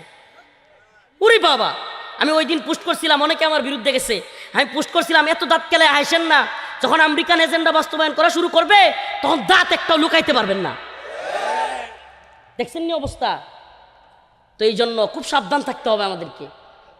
পৃথিবীর ইতিহাস সাক্ষী, মুসলিম উম্মার কোন গায়রতওয়ালা আলেম, কোন গায়রতওয়ালা ইমাম, কোন সরকারের, কোন তাগুতের, কোন জালেমের দালালি করেন নাই। পৃথিবীর ইতিহাস দেখেন, ইমাম আবু হানিফা, ইমাম আহমদ, ইমাম শাফিঈ, ইমাম মালিক, পৃথিবীতে যত ইমাম, যত পৃথিবীর বড় বড় ফকিহ আগমন করেছেন, তাদের কারো কোনো সময় কোনো সরকারের সাথে ভালো সম্পর্ক ছিল না। কেন ছিল না? যদি ইসলামিক রাষ্ট্র থাকতো তাহলে তো সম্পর্ক ভালো থাকতো, কিন্তু জুলুমের রাষ্ট্রে আলেমদের সাথে সরকারের ভালো সম্পর্ক থাকবে এটা হইতে পারে? কিছু আলেম, আল্লাহ মাফ করুক, দরবারি, এরা all time present government party. কি পার্টি বলেন না? কি party? Present government party, all time সরকারি দল। এদের দেখবেন যে আসাদুজ্জামান খান কামালের লগেও মালকায়াটা লয়ে থাকতো না, কামাল মতখুর, ওই স্বরাষ্ট্রমন্ত্রী কামালের সাথেও ভালো সম্পর্ক, এখনকার স্বরাষ্ট্র উপদেষ্টার সাথেও ভালো সম্পর্ক, পরবর্তীতে যারা ক্ষমতায় আসবে এদের সাথে আগে ভাগেই ভালো ভাব নেওয়া শুরু করে দিছে। আমার কথা মনে হয় বুঝেন নাই। All time present government party, সরকারি দল। আওয়ামী লীগের সময় এরা বিশাল সম্মানের সাথে সারা দেশে ছিল, এখনো আছে, এখনো কিন্তু আছে, এখনো আছে, আমি নাম বলতে চাচ্ছি না, অনেক। আবার দেখবেন পরবর্তীতেও থাকবে। আর আল্লাহ মাফ করুক, উম্মার হকপন্থী আলেমরা অল টাইম জালেম anti government party, all time ইসলাম বিরোধী সরকারের বিপক্ষে। আল্লাহ তাআলা যেন আমাদেরকে এই দলে রাখে, কখনো যেন ক্ষমতার স্বাদ পাওয়ার জন্য প্রেজেন্ট গভর্নমেন্ট পার্টিতে না যায়। আল্লাহ যেন আমাদেরকে হেদায়েত দান করে। আরো জোরে বলেন আমিন। গোলামির জিনজিরে আবদ্ধ হওয়া, মুনাফিকের জিনজিরে আবদ্ধ হওয়া, শাসক, অযোগ্য নেতা, মুনাফিক আলেম, এগুলা কিয়ামতের আলামত, এগুলা কিয়ামতের আলামত। বেড়ে গেছে, অনেক বেড়ে গেছে। মক্কি জিন্দিগিতে মুনাফিক ছিল না, মক্কি জিন্দিগিতে মুনাফিক ছিল না। আবারও বলছি, উলামায়ে কেরামের সামনে বলছি, আল্লাহ রাসূল সাল্লাল্লাহু আলাইহি সাল্লাম, সাহাবায়ে কেরাম যখন মক্কি জিন্দিগিতে একের পর এক কষ্ট, খুবাইব, খাব্বাব, বেলাল রাদিয়াল্লাহু আনহুর উপর দিয়া স্টেম রোলার যাচ্ছিল, কোনো মুনাফিক পাওয়া যায় না। কেন? মায়ের যখন খাওয়া লাগে তখন মুনাফিক থাকে না। মদিনা জিন্দিগিতে গিয়া যখন রাষ্ট্র কায়েম হয়ে গেছে, গনিমত পাওয়া যাচ্ছে, মাল পাওয়া যাচ্ছে, বাগবাটোয়ারা পাওয়া যাচ্ছে, বাস মুনাফিকের অভাব নাই। সেমভাবে হাসিনা আমলেও আলেমদের এত মুনাফিকি ছিল না। আল্লাহ আমাদেরকে ক্ষমা করুক।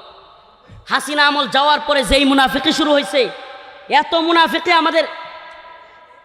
কারে বয়ান শুনাইতেছি আমি? আমার নিজের জীবন চলে যাওয়ার মতো বয়ান করতেছি আমি, আর হেরা একটা কি ব্যাং নাকি গেছে হাসে,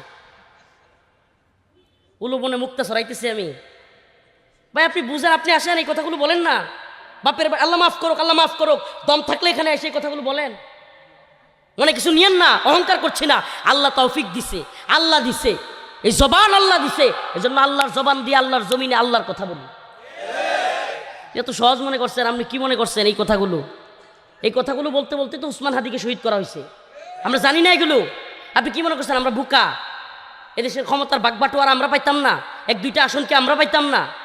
যান একটু খবর লয়ে পূর্বদলা নেত্রকোনা খবর নেন যে রফিকুল ইসলাম মাদানির আসনে রফিকুল ইসলাম মাদানির অবস্থান কি। যায় দেখেন, বড় বড় দল আমার অফার করছিল, বড় দল ডিরেক্ট অফার করছিল। বড় দল লাগবে না, আমার আসনে খবর নিয়েন। আলহামদুলিল্লাহ আমি মানুষটা ছোট হইতে পারি, আমার আসনের যারা এমপি পদপ্রার্থী, আমি যদি একবার বলতাম আমি দাঁড়াবো, পাতলা পায়খানা ছুটে যাই। তুমি খবর নিয়ে দেখবেন, আমি বলতেছি এই জন্য না, নেত্রকোনায় গিয়ে একটু খবর লইয়েন। তো এই জন্য বলতেছি ভাই, আমরা ক্ষমতার ভাগবাটোয়ারা চাই না, ক্ষমতার ভাগবাটোয়ারা চাই না।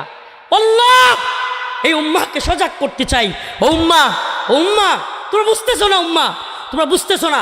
এই জাতিকে আবারও আরেকটা গোলামির দিকে নিয়ে যাওয়া হচ্ছে। আবারও উসমান হাদির হত্যার বিচার করতে পারে না, আমাদের ভাই আতাউর রহমান বিক্রমপুরে ধরে জেলে দিয়ে দেয়। উসমান হাদির হত্যার খুনিরা ধরতে পারে না, আমাদের মুফতি আইনুল হক কাসিমিকে গ্রেফতার করে নিয়ে যায়। কি মনে করছেন হাসিনা আমলে শুধু আলেমরা গ্রেফতার হয়েছে? এখনো হচ্ছে এই একই স্টাইলে। এরা ভারতের কথাই করত, এখনকার এরা আমেরিকার কথাই করে। আল্লাহ না করুক, আল্লাহ না করুক, যদি আমেরিকান প্রভুরা এদেরকে বলে যে তাইলে মাদানী হুজুরেও ধরো, এরা চিন্তা করবে যে আচ্ছা মাদানী সামনা শুধু, আরও যত সাপ আছে সবাইরই ধরি। বিশ্বাস করেন ধরি, বাকিটা আল্লাহর ইচ্ছা এবং এদেশের জনগণ যদি প্রতিহত করে, হাসিনার মতো দুই চারটে লাথি মারতে পারে, তাইলে আবার টিকতে পারবে না। এই জন্য আমরা কিন্তু আল্লাহর জমিনে আল্লাহর গোলামি করি এবং চিন্তা করি যে এই জাতিকে সজাগ করা দরকার, এই উম্মাকে সজাগ করা দরকার। কি হচ্ছে, কি হচ্ছে আপনাদের জানা দরকার। আরে আপনারা ট্যাক্স দিয়ে সরকার বসান, আপনারা কারো গোলাম না। আমি, আপনি, আমার, আপনার ট্যাক্স খায়া এরা উপদেষ্টা। কথা বলেন না কেন?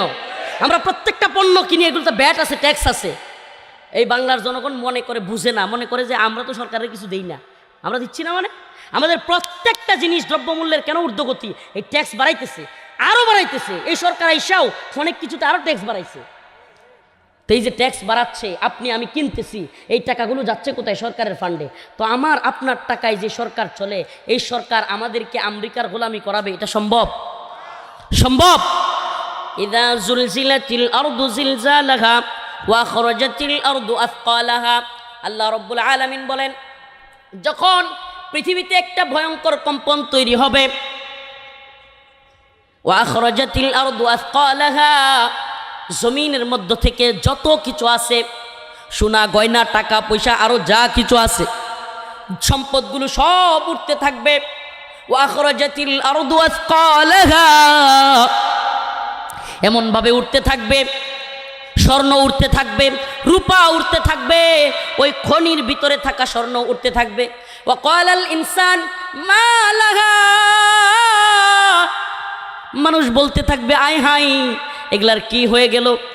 শরীফ উসমান বাদী হাদি ভাইয়ের খুনি ওই ভণ্ড ফয়সাল, দাউদ ফয়সাল, সেও বলতে থাকবে আয় হাই, আওয়ামী লীগের আর ভারতের এই টাকার জন্য নিয়ে আমি উসমান হাদির হত্যা করছিলাম, এই টাকা দিয়ে এখন উঠতেছে, কোনো মূল্য নাই।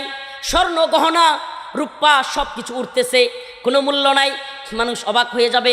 আত্মীয়তার টাকার জন্য, সম্পদের জন্য বোনের সাথে, ফুফুদের সাথে আত্মীয়তার সম্পর্ক ছিন্নকারী, সেও বলতে থাকবে আয় হায় কেন আমি সম্পর্কটা ছিন্ন করেছিলাম। আফসোস করতে থাকবে, কেন আমি সম্পর্কটা ছিন্ন করেছিলাম। আফসোস করতে থাকবে ওই চোর যে টাকা পয়সা চুরি করতে গিয়ে ধরা খাইছিল আর তার শাস্তি দেওয়া হয়েছিল, হাত কেটে দেওয়া হয়েছিল। সে বলবে আয় হায় এই টাকা, এই পয়সা, এই সোনা গহনা তো উঠতেছে, এগুলা চুরি করতে গিয়ে আমার হাতটা কাটা হয়েছিল। সবাই তখন দেখবে ওয়াকালাল ইনসান মা লাহা ইযা যুলজিলাতিল আরদু জিলজালাহা ওয়া আখরাজাতিল আরদু আথকালাহা, এবং জমিনের মধ্যে সব কিছু উঠতে থাকবে, তুলা যেইভাবে উড়ে না, তুলা যেভাবে উড়ে ওইভাবে সোনা গহনা রূপা সব টাকা পয়সা উঠতে থাকবে, কোনো কিছুর মূল্য থাকবে না। মানুষজন তাকায় থাকবে আর দেখবে আর আফসোস করবে, আয় হায় এগুলার জন্য ভাইকে খুন করছিলাম, ওই টাকার জন্য সম্পদের জন্য ভাইয়ের মাথায় বাড়ি মারছিলাম, আয় হায় আজকে দিয়ে এগুলার কোনো মূল্য নাই, আজকে এগুলার কোনো মূল্য নাই। এই যে কয়েকদিন আগে ভূমিকম্প হয়েছিল, নরসিংদীতে, মনে আছে? একটু লাড়া দিছিল, কয়েকজন মারা গেছিল। আচ্ছা বলেন, ওই দিন যদি আমার আপনার ওই দিনটায় শেষ দিন হয়ে যেত, ওই 8 জন মারা গেছে, তাদের জায়গায় যদি আমি আপনি থাকতাম, প্রশ্ন করি 10:50 ভূমিকম্প হয়েছে, ওই দিনের ফজরের নামাজ আমরা কয়জন পড়ছিলাম? হাত তুলেন না, আমরা মনেই নেই কয়জন পড়ছিলাম। আল্লাহর কাছে জবাব দিতে হবে প্রিয় ভাইয়েরা আমার, বন্ধুগণ আমার। এই জন্য কেয়ামত আসার আগেই মৃত্যু, যার যার মৃত্যুর দিনই তার কেয়ামত আসার আগেই আমাদেরকে সামানা তৈরি করতে হবে কি হবে না? বেহায়াপনা ছাড়তে হবে কি হবে না? অশ্লীলতা ছাড়তে হবে কি হবে না? মাদক ছাড়তে হবে কি হবে না? মানুষের উপর জুলুম, খুন, খারাপি পরিহার করতে হবে কি হবে না? আল্লাহ রসুল বলছে হাদিসের মধ্যে, ততক্ষণ কেয়ামত হবে না যতক্ষণ না সমাজের মধ্যে, পৃথিবীতে খুন খারাপি বেড়ে না যাবে। তাহলে আমরা কি দেখতেছি? খুন খারাপি বেড়ে গেছে না? বকবাজারে হঠাৎ করে বোমা পড়ে একজন মারা যায়, হঠাৎ করে আমাদের শরীফ ওসমান হাদিকে হত্যা করে দেওয়া হয়, হঠাৎ করে মুসাব্বির একজন কৃষক দল না কি দলের নেতা, তারে হত্যা করা হয়, অসংখ্য হত্যা বেড়ে যাচ্ছে। এইগুলো কিয়ামতের আলামত। আল্লাহ তাআলা আমাদের সবাইকে খুন খারাপি, রাহাজানি, চিন্তায়, দুর্নীতি, খারাপ কাজ, সমস্ত খারাপ কাজ, মানুষের হক নষ্ট করা, জুলুম করা এবং আখের খারাপ নেতাদের গোলামি করা, বিদেশি প্রভুদের গোলামি করা থেকে আমাদেরকে হেফাজত করুক। এই সমস্ত কিয়ামতের আলামতগুলো থেকে আল্লাহ রাসূল আমাদের জানিয়েছেন, আল্লাহ আমাদের সবগুলো থেকে হেফাজত করুক। 2014, 2022 এরপরে যতগুলো নির্বাচন হইল, সিলমাইরা হাসিনারে বিদায় করা গেছে। সুবহানাল্লাহ। তার মানে এই যুব প্রজন্মের মধ্যে ওই দাবানল আল্লাহ জ্বালায়া দিছে, ওই দাবানল জ্বলে উঠছে। আল্লাহ তাআলা যুবকদেরকে তৈরি করে দিছে, ময়দানে তারা জাপায়া পড়ছে, সমস্ত জালেমের তখতে তাউস নড়ে গেছে। প্রিয় ভাইরা, কেন কথাটা বললাম এই জন্য যে আসলে বিপ্লবের জন্য, ইতিহাস পাল্টে দেওয়ার জন্য কোনো দলের প্রয়োজন হয় না। হইছে? এই বাংলাদেশে কোনো দলের প্রয়োজন হয়েছে? কোনো দলের প্রয়োজন হয় না, কোনো মার্কার প্রয়োজন হয় না। যখন আল্লাহ তাআলা যুবকদের অন্তরে ওই জজবা তৈরি করে দেন, ওই স্পৃহা তৈরি করে দেন, তখনই এই যুবকেরা সত্যের পথে নেমে যায়। এই কথাটা কেন বললাম? এই উদ্দেশ্যে বললাম, আজকের যুব সমাজ তোমরা একটা ভয়ঙ্কর পরীক্ষার মধ্যে আছো, আমিও আছি, তোমরাও আছো, আমরা সবাই আছি। কিসেই পরীক্ষা? গণতন্ত্র নামক এক কুফরি মতবাদের পরীক্ষা। এটা বুঝাইতে আমার ব্যাখ্যা করতে সময় লাগবে। গণতন্ত্র নামক কুফরি এক মতবাদের পরীক্ষা। আমার প্রশ্ন, আজকে যে এখানে মাহফিল হয়েছে, এখানে হাজার হাজার লোক আছে, প্রশ্ন করতে চাই, এই স্টেজে যদি 10 জন মহিলা থাকতো, আমার ওয়াজ শুনতে কয়জন আইতেন এনে? তাইলে রাজনৈতিক জনসভার নাম কইয়া এত এত বেপরদা বিটেন লইয়া যে আপনারা গণতন্ত্রের নামে ইসলাম কায়েম করবেন, এটা কেমন ইসলাম?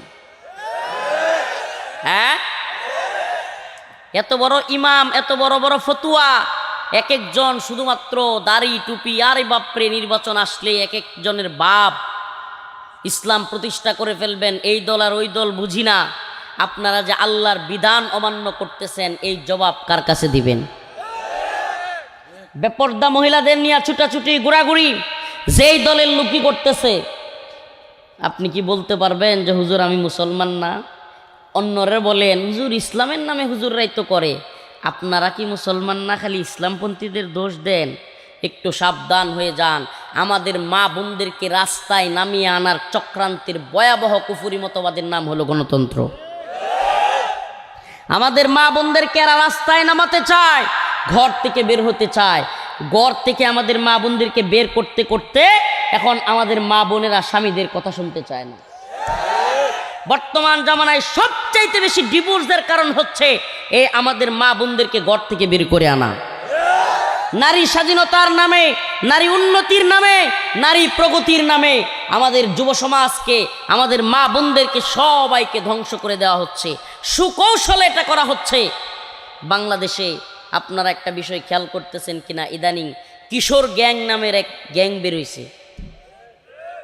শহরগুলোতে আছে, গফরগাঁও থাকতে পারে, জেলা শহরগুলোতে খুব বেশি। এই কিশোর গ্যাংয়ের আবির্ভাব কেন হয়েছে জানেন? আমাদের মায়েরা যখন বিভিন্ন ছুতু ধরে, বিভিন্ন অজুহাতে ঘর থেকে বের হয়ে গেছে, এদিকে সন্তানদের খেয়াল রাখা বন্ধ হয়ে গেছে। সন্তান কার সাথে যাচ্ছে, কোথায় কি করছে, খোঁজখবর নেওয়ার সময় হচ্ছে না। ওই ছেলেগুলো, ওই যুবকগুলো অশ্লীলতা, মাদক, নেশার মধ্যে ঢুকতেছে। লিখে দিতে পারি, তোমরা মনে করতেছো পর্দায় থাকলে, দিন মানলে, নামাজ পড়লে মহিলারা স্বাধীনতা নাই, নাউজুবিল্লাহ। এটা আরো উল্টা, আমাদের মা বোনদেরকে স্বাধীনতার নামে বেহায়াপনায় লিপ্ত করে আমাদের সমাজকে, আমাদের দেশকে ধ্বংস করা হচ্ছে। প্রিয় ভাইরা আমার, বন্ধুগণ আমার, এটা একটা পরীক্ষা আমাদের জন্য। আপনাদেরকে বলি ভাই, নির্বাচনের ছুতোই হোক, যে কোনো ছুতোই, বেপর্দা মহিলাদের সাথে আনাগোনা, চলাফেরা, কথাবার্তা বলা আমাদের জন্য হালাল হবে? বলেন হালাল হবে?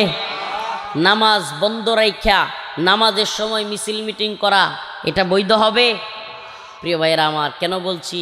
আরে মূল গণতন্ত্রের কথা যদি বলতে যাই, লম্বা সময় পেরিয়ে যাবে।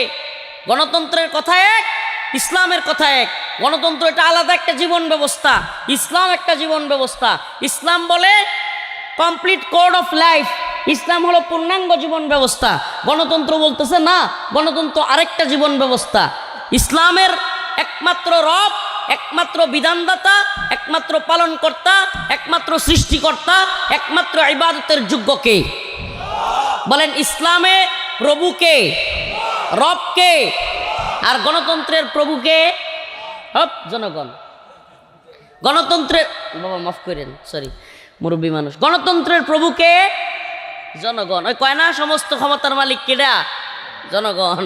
বুটের আগে দেখবেন এই জন্য জনগণরে প্রভু বানাইয়া, হ্যাঁ, নেতা, যেই নেতার অহংকারের কারণে তার আশপাশে যাওয়া যায় না, ওই নেতাও দেখবেন বুটের আগে কলা গাছেরও সালাম দেয়। কথা কন না? ওরে বিনয়, আর ওরে খেতে খামারে এনে হেনে মনে হয় কাদা মাটি মাইকা ডাইকা অস্থির অবস্থা। এর চাইতে বড় বিনয়ী। বুটের আগে সন্ধু সাসাই কইলো আমাগে রে, এমপি যদি হইতাম পারি দিমু গোলা বরে। গোলা চিনেন না? গোলা, গোলা ধান রাখে, এটা কি করেন আপনারা? গোলা না ডুলি? ডলি। মই সিংহে বাড়ান, কথা কইছে, কথা বুঝুন। প্রিয় ভাইরা আমার, ভোটের আগে চান্দু সাসাই কইলো আমাগে রে, এমপি যদি হইতাম পারি দিমু গোলা বরে। এমপি হইয়া দেখা গেল সাসার নাগাল কিডা পায়, আমরা গরিব, আমাগে রে দেখার মতো কেউ নাই। এই যে গ্রামের রাস্তাটা দেখলাম, যে অবস্থা, সুবহানাল্লাহ। ওই যে কাজী নজরুলের একটা কবিতা আছে না, গিরিপথ লঙ্ঘিতে হবে রাত্রি ঋষিতে যাত্রীরা হুঁশিয়ার, এই যেন সেই রাস্তা। প্রিয় ভাইরা আমার, বন্ধুগণ আমার, তাইলে আমরা এতদিন কি শুনছি?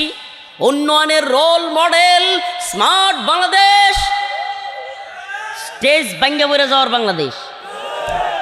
স্টেজ ভাঙ্গা স্মার্ট বাংলাদেশ বানাইছে। হ্যাঁ, বাবেল সাহেবের বাড়ি আছে, কিন্তু জনগণের বাড়ির অবস্থা ভালো না, ঠিক কিনা? তাইলে এখন যারা বলতেছে এই করে ফেলবো, সেই করে ফেলবো, আমরা তো আগের বার, আপনার মনে আছে কিনা? আমার মনে আছে, আমি ছোটোবেলায় আব্বার লগে ওই নির্বাচনের কথা এখনো মনে আছে, 10 টাকা কেজি চাল খাওয়াইব, মনে আছে? ওরে বাবা, পরে দেই যে চাল 60 টাকা 70 টাকা। কথা কইন যে ও বেটা, আপনার অময় সিংহে, আমি অময় সিংহে, কথা বুঝুন। 10 টাকা কেজি খাওয়াইব, কয় টাকা কেজি?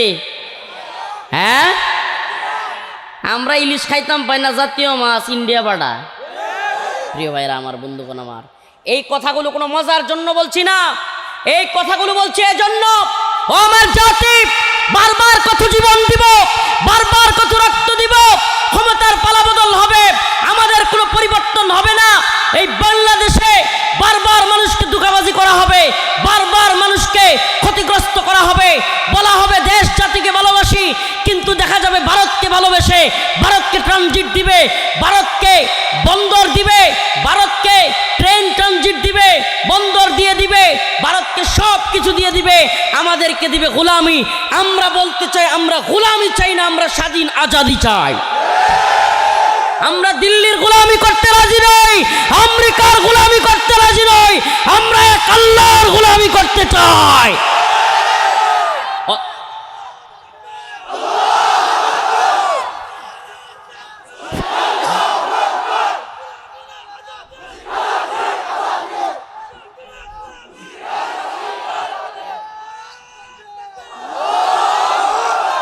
আমাদের কথা একেবারে স্পষ্ট হবে, মুসলমান ইমানদার মোমেন, মোমেন আল্লাহ রসুলের কথা বলছি, আমার বানোয়াট কথা না। আল্লাহ রসুল বলেছেন মোমিন এক গর্তে দুইবার পা দেয় না। মোমিন কি করে না? একই গর্তে দুইবার পা দেয় না। তার মানে মোমিন ধোঁকা খাইলে একবার খাবে, দুইবার না। মোমিন ধোঁকা কয়বার খায়? ধোঁকাবাজ চিনে যায়। আমি বলি কি জানেন, অন্তত পক্ষে এই মুসলিম জাতিসত্তার এই ভূখণ্ডের মানুষদের দুইটা ডেডলাইন দেওয়া দরকার, যে এখানে যারা ক্রস করবে এদের কোনো ক্ষমা নাই। এক নাম্বার হলো বাংলাদেশে যারা রাজনীতি করে যেই দলেরই হন, দিল্লির গোলামি করতে পারবেন না। যদি দিল্লির গোলামি করেন হাসিনার মতো লাত্তি খাবেন যে দলেরই হন। এই কথা বাঙালি জাতির, এই মুসলিম জাতির একেবারে ক্লিয়ার মেসেজ দিয়ে দিতে হবে, যেই দল হন আর যেই নেতা হন। যুবক তোমাকে বলি, প্রিয় ভাই, তুমি যেহেতু আমার কথা শুনতে আসছো, যদি বলো আমাকে ভালোবাসো, আমিও তোমাকে ভালোবাসি এক আল্লাহর জন্য, যশ খ্যাতির জন্য না, আল্লাহর জন্য ভালোবাসি। আগামীকালকে যদি রফিকুল ইসলাম কোনো দলের দালালি শুরু করে, আগামীকালকে যদি কোনো দলের চাটুকারিতা শুরু করে, রফিকুল ইসলাম মাদানিকে ত্যাগ করবা। রফিকুল ইসলাম মাদানিকে দেখবার টাইম নাই, কিন্তু এই জাতি আর কখনো কোনো দেশের গোলামি করবে না। এইটা একবারে ক্লিয়ার করে দিতে হবে যেই দলই হন।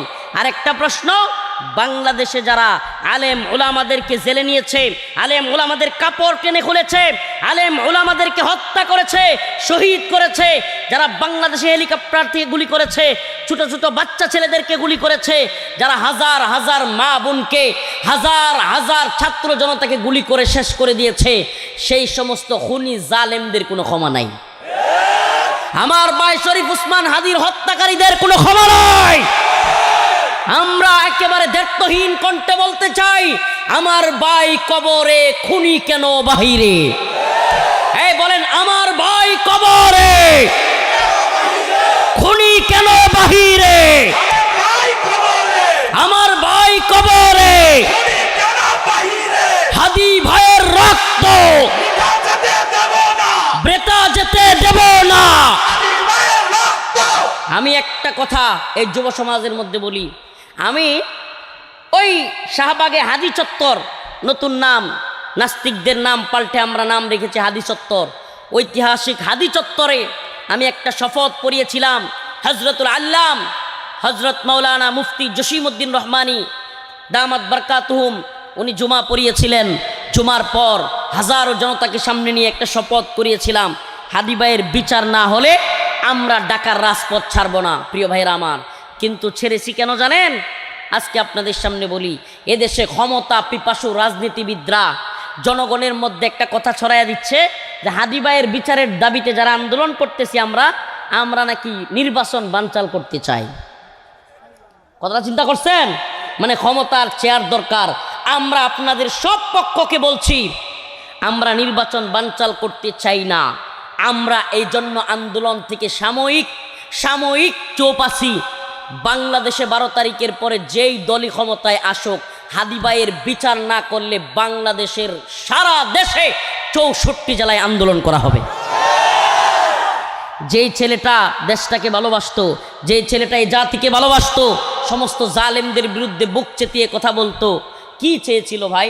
ছোট্ট একটা জিনিস বলেছিল, আমি ইনসাফের পক্ষে লড়াই করতে গিয়া, যদি দেশের পক্ষে, ইনসাফের পক্ষে লড়াই করতে গিয়ে আমার যদি জীবনটা চলে যায়, আমার কোনো দুঃখ নাই, কিন্তু এ জাতির কাছে আমার একটাই চাওয়া, এ জাতি যেন আমার হত্যার বিচারটা অন্তত করে। আমার প্রশ্ন, আজকে দেখেন এত ইশতেহার দিচ্ছে, বিভিন্ন দল বিভিন্ন কথা বলছে, কিন্তু আমরা দেখতে পাচ্ছি কেউ এই কথা বলছে না যে 12 তারিখের পরে আমরা ক্ষমতায় আসলে সাথে সাথে হাদি হত্যার বিচার করা হবে। আশ্চর্যের বিষয়, তাহলে কি দিল্লির সেবাদাস হওয়ার জন্য হাসিনার মতো আপনারাও রেডি হয়ে আছেন? দিল্লির গোলামি করবার জন্য যদি বাংলাদেশে রেডি হয়ে থাকেন, হাসিনা তো 16 বছর গেছে, নতুন করে আর 16 দিন যাওয়ারও সময় পাবেন না। এটা মনে রাখবেন, বাঙালি একটা জিনিস বুঝে গেছে, আর কিছু বুঝুক আর না বুঝুক, যে বাংলাদেশে শরীফ উসমান হাদি ভাই হত্যা হয় 6 ঘন্টার মধ্যে খুনিকে গিয়া পাওয়া যায় ভারত। বুঝতে বাকি নাই বাংলাদেশের সবচাইতে বড় শত্রু হলো ইন্ডিয়া। শহীদ আল্লামা সাইদি রহিমাহুল্লাহ, আমরা মনে করি আল্লাহ তাকে শহীদ করেছেন। আল্লামা সাইদি রহিমাহুল্লাহর সাক্ষী এক হিন্দু বেডা, হিন্দু লোক সাক্ষী, ওই হাইকোর্টের সামনে তারে ফিরোজপুর থেকে ধরে নিয়ে আসছে।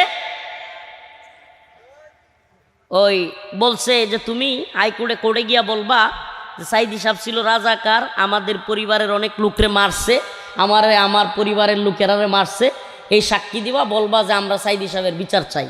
শিখাই আনছে, বুঝছেন, ফিরোজপুর থেকে শিখাই আনছে যে আমরা সাইদি সাহেব রাজাকার, আমাদের এলাকায় অনেক মানুষরে মারছে।